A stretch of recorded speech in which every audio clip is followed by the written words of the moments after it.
The privilege is over. My husband learned the hard way why our marriage worked. Posted in r/malicious compliance. I never thought I'd be writing this, but here we are. My marriage of 8 years just went through the most ridiculous 2 weeks of my life, and I need to share this story because honestly, I'm still processing what happened. Background. My name is Sarah, I'm 34, and I've been married to my husband Mark, 36, since we were in our mid-20s. For context, I need to explain our financial situation because it's crucial to understanding just how spectacularly this whole thing backfired on him. When Mark and I got married, I was finishing my MBA and he was working as a mid-level manager at a tech company. We agreed early on that we'd pool our finances completely, joint accounts, shared budgets, the whole 9 yards. It seemed fair at the time. He made about $85,000 a year, and I was just starting out at $45,000 in a consulting role. Fast forward 8 years. I'm now a senior director at my firm making $240,000 a year, plus bonuses that usually add another $60,000 to $80,000. Mark? He's still at the same company, now making about $95,000. To be clear, I have absolutely zero problem with this. He's happy with his job, it's stable, and he has great work-life balance. Money isn't everything, and I married him for love, not his paycheck. But here's where it gets interesting. Despite me out-earning him nearly 3:1, I've always handled things quietly.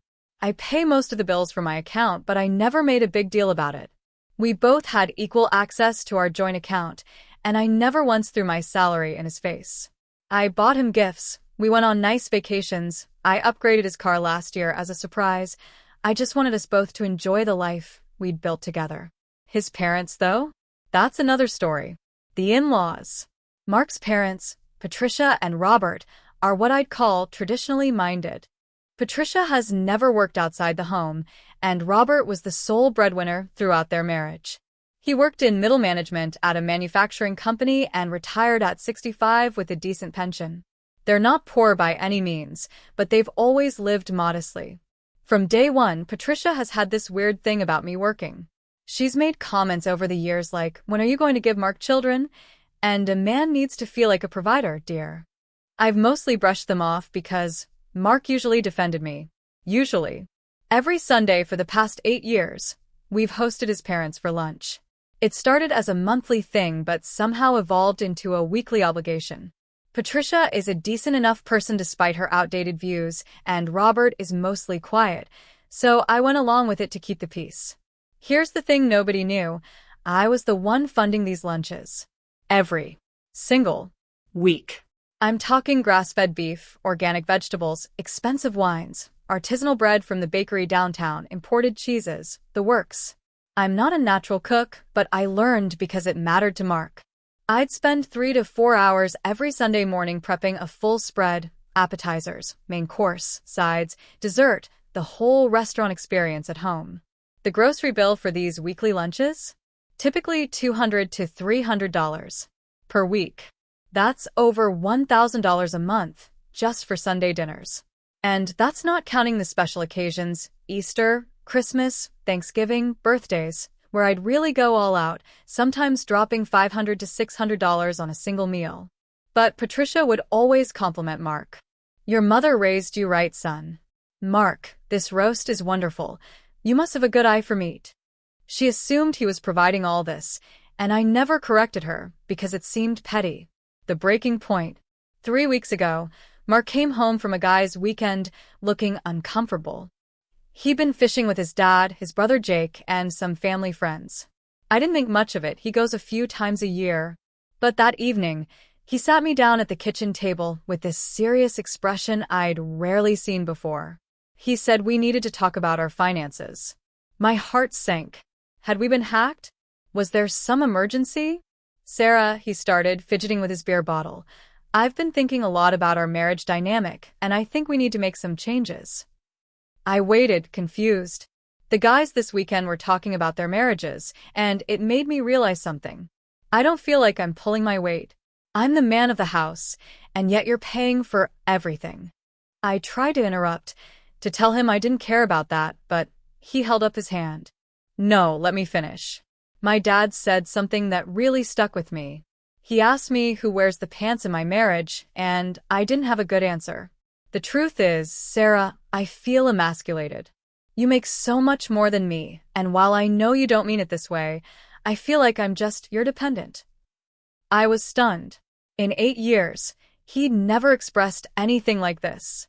Mark, I don't think of you that way at all, I said. We're partners. We're a team.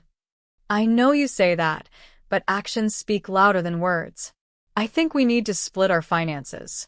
Separate budgets, separate responsibilities. We'll split the bills 50-50, and we'll each handle our own expenses. This way, I can feel like I'm actually contributing to this marriage as an equal. I sat there for a long moment processing. There was something else behind this. I could feel it. This wasn't just about him feeling emasculated. Someone had gotten in his head.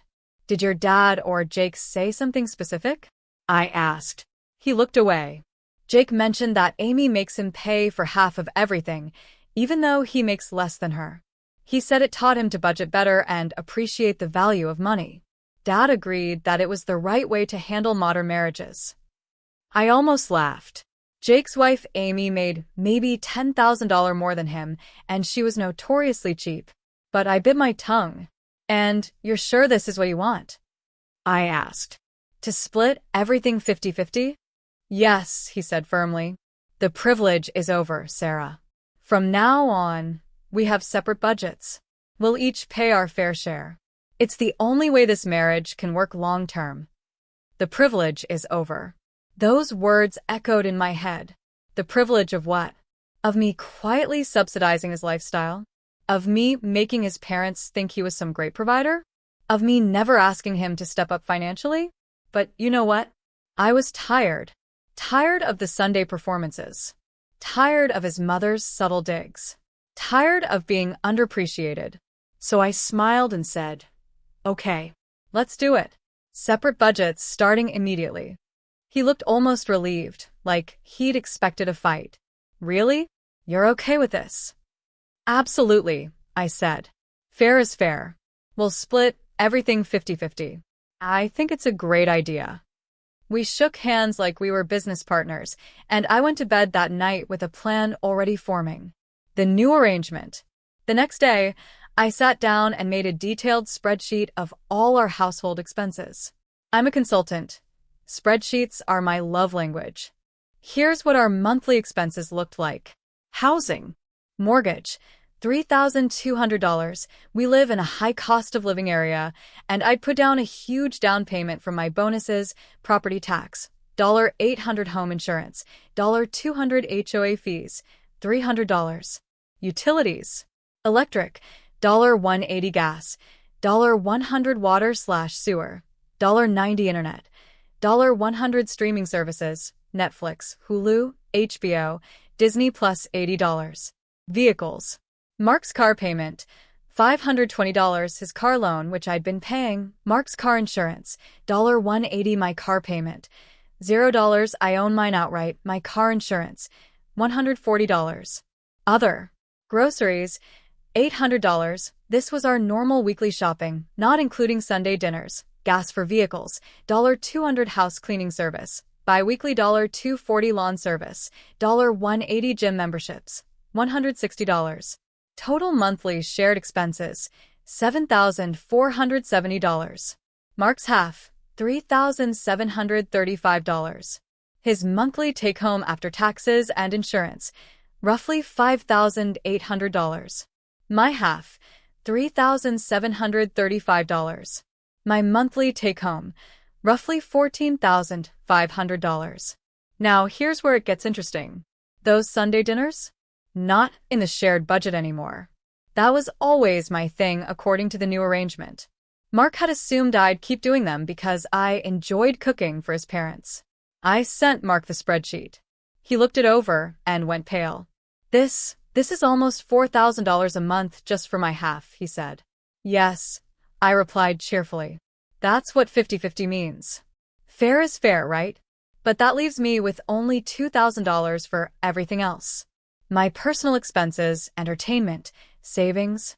Welcome to budgeting, I said, echoing what he'd said about Jake's situation. I think you'll appreciate the value of money more this way. He opened his mouth, then closed it. He couldn't argue without admitting this whole thing was a mistake, and his pride wouldn't let him do that. What about the Sunday dinners? He asked carefully. What about them? You're still going to cook for my parents, right? I smiled sweetly. Mark, that's not a shared expense. That's a personal choice. If you want to host your parents every week, that's wonderful. You can buy the groceries and cook for them.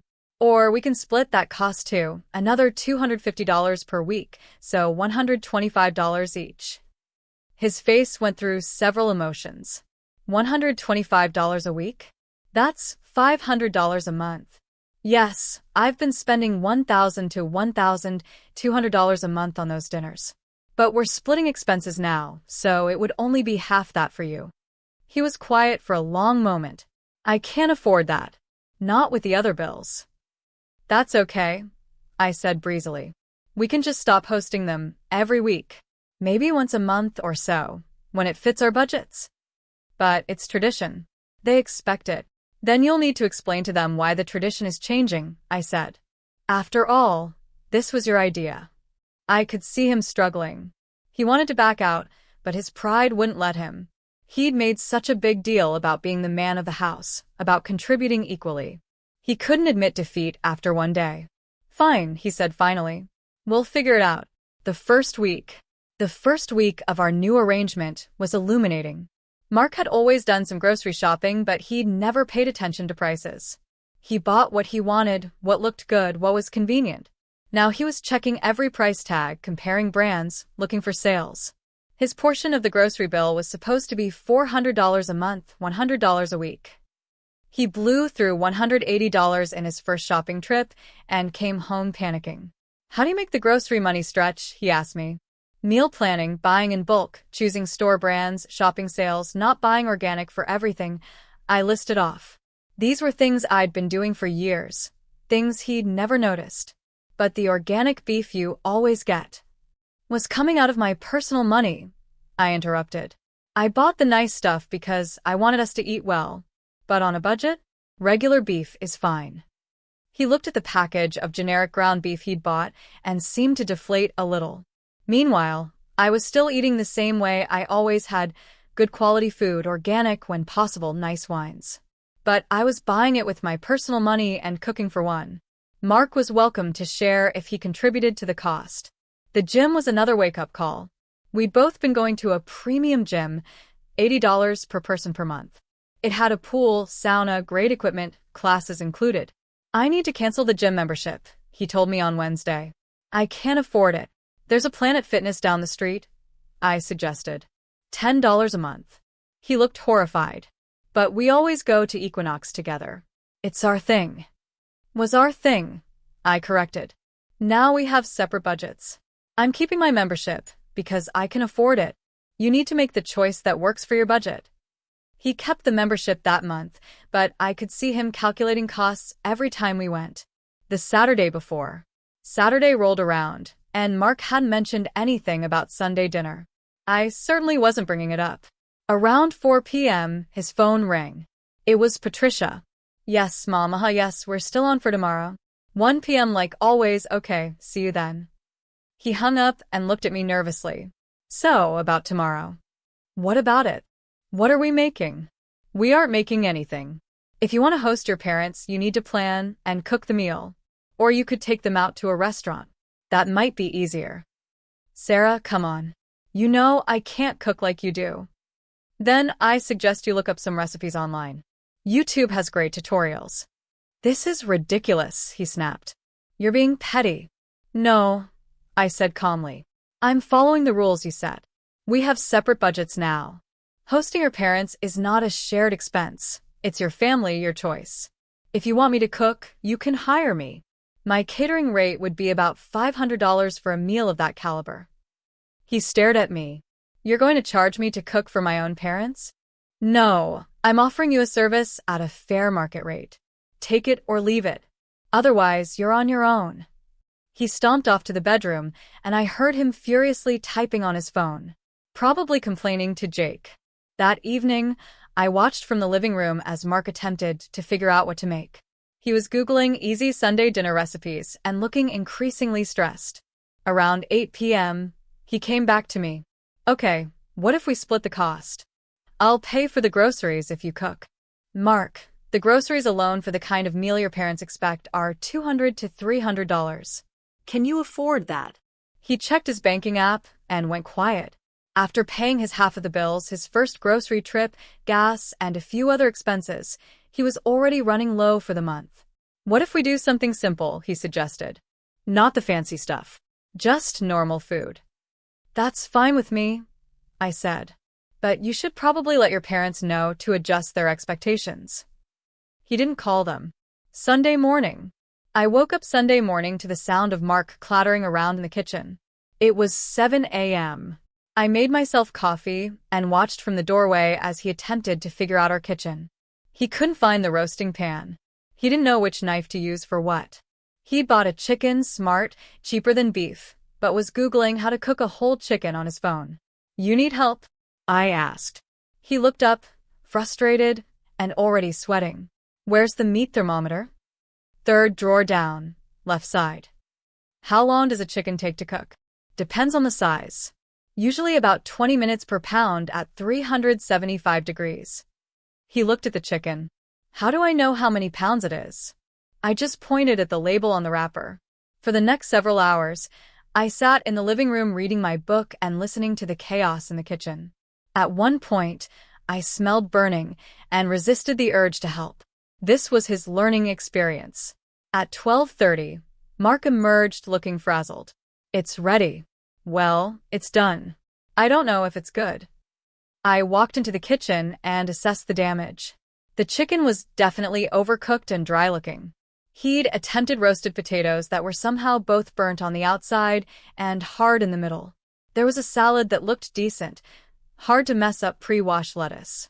And he bought a pie from the grocery store bakery. Not bad for a first attempt, I said diplomatically. The house doesn't smell right, he said, and he was right. Usually by Sunday afternoon, the house smelled like a restaurant. Roasted meat, fresh bread, herbs, simmering sauces. Today it smelled like burnt potatoes and stress. Did you get wine? I asked. His face went white. Oh shit. There's a bottle of $2 Chuck in the pantry, I offered. My parents drink the Napa stuff you always get. Then you should have bought some. Store closes at noon on Sunday. He checked his watch. 12:35. Fuck. I'd never heard him so frustrated. The doorbell rang at exactly 1 p.m. Patricia and Robert are nothing if not punctual. The scream. Mark went to answer the door while I hung back. I wasn't hiding exactly, but I wasn't rushing to greet them either. This was his show now. I heard the usual pleasantries in the hallway. Patricia commenting on the weather, Robert asking about Mark's week. Then Patricia's voice got closer as they walked toward the kitchen. Something smells different, she said, her tone uncertain. Then she walked into the kitchen, and that's when it happened. What the hell is this? The scream was so loud, so piercing, that I jumped. I heard footsteps running outside, and realized the neighbors were actually checking to see if everything was okay. Mr. Henderson from next door was peering over the fence. I rushed to the kitchen to find Patricia standing in the doorway, hand over her mouth, staring at the dining table in horror. Robert was behind her, looking confused but concerned. The table, which was usually set with our nice china, cloth napkins, fresh flowers, and gleaming silverware, had paper plates, regular forks from our everyday drawer.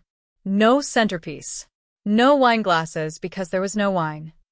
And in the middle of the table sat Mark's sad, dry chicken, burnt potatoes, bagged salad, and a store-bought pie still in its plastic container. Mark, Patricia said, her voice shaking. What is going on? Are you ill? Is Sarah ill? Why does everything look like a college student's dinner? I offered, walking in. She turned to me, her eyes wide. Sarah. Thank God. I thought something terrible had happened. What's going on? Mark stepped forward, his face red. Mom. Dad, sit down. Everything's fine. I made lunch today. You made lunch. Patricia repeated slowly, as if the words didn't make sense. Yes. Sarah and I have decided to split our household responsibilities more evenly, and I wanted to take over the Sunday dinners. Robert sat down carefully, eyeing the chicken like it might attack him. Patricia remained standing. But where's the roast? The fresh bread? The wine? She looked at me accusingly. Sarah, did you not help him at all? Patricia, I said calmly, Mark wanted to handle this on his own. I'm sure he did his best. His best. She poked at a potato with her fork. These are rocks, Mark. This chicken is drier than the Sahara. And is that Trader Joe's pie? Mom, it's fine. Mark started. It's not fine. Patricia's voice was rising again. Every week for 8 years, we've come here for a beautiful meal. Your father and I look forward to it all week. We brag to our friends about it. And now you serve us this cafeteria food? Patricia, that's enough, Robert said quietly, but she wasn't done. She turned to me, her eyes narrowed. This is your doing, isn't it? You've decided you're too good to cook for us now that you make all that money. The room went silent. Mark's face went from red to white. Excuse me? I said, my voice dangerously quiet. You heard me. Mark told us about your new arrangement. Separate budgets. How very modern of you. But you've clearly decided that hosting your husband's family isn't worth your precious time anymore. Something inside me snapped. Patricia, I said, walking closer to her, let me explain something to you. For 8 years, I have spent every Sunday morning, my only day to sleep in, cooking elaborate meals for you. I have spent an average of $250 per week, sometimes more, on groceries for these lunches. That's over $1,000 per month. Over $12,000 per year. For 8 years. Her mouth opened slightly. I have bought grass-fed beef from the fancy butcher downtown. I have driven 30 minutes to the artisan bakery you love. I have ordered special cheeses from that gourmet shop you mentioned liking once, 3 years ago. I have made sure there were fresh flowers on the table and the expensive wine you prefer. All of this came out of my paycheck, not Mark's. Mark was staring at the floor. Every compliment you gave Mark for the quality of the meat, I bought it.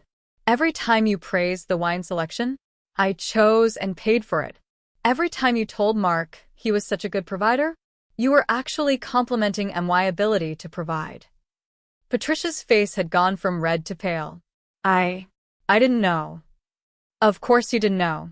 Because I never made a big deal about it. I did it because I loved my husband and wanted to make him happy. I did it because I thought we were a team and making you happy made him happy. But Mark said, she started. Mark said what? I turned to him. Go ahead, honey. Tell your mother what you said. Tell her about how the privilege is over. Tell her about how you felt emasculated by me out-earning you. Tell her how you decided we needed separate budgets so you could feel like more of a man. Sarah, don't. Mark tried to interrupt. No, I think everyone should understand the situation. Mark decided that we should split all expenses 50-50. Fair is fair, right? So hosting his parents every Sunday? That's his expense now. His choice, his budget. I looked back at Patricia. So, if you're disappointed with today's meal, take it up with your son. This is what his budget allows for.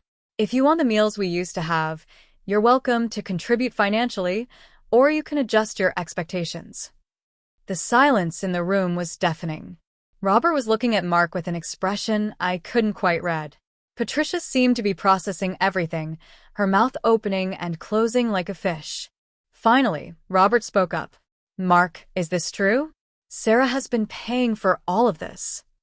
Mark nodded miserably. And you let us think it was you? Another nod.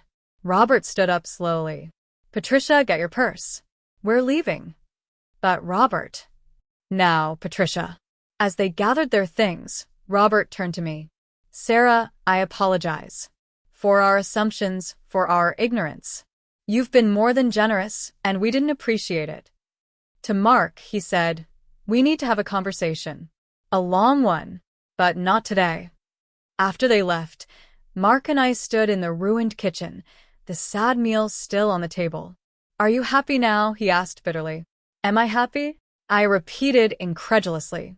Mark, I just had to defend myself to your mother because you were too proud to admit the truth about our finances. I just had to explain that I've been subsidizing your ego for 8 years. So no, I'm not particularly happy. You humiliated me in front of my parents. I told them the truth. If you feel humiliated, that's on you, not me. You're the one who wanted to play this game of separate budgets. I'm just playing by your rules. He grabbed his keys. I need to get out of here. Running away won't solve anything. I called after him, but he was already out the door.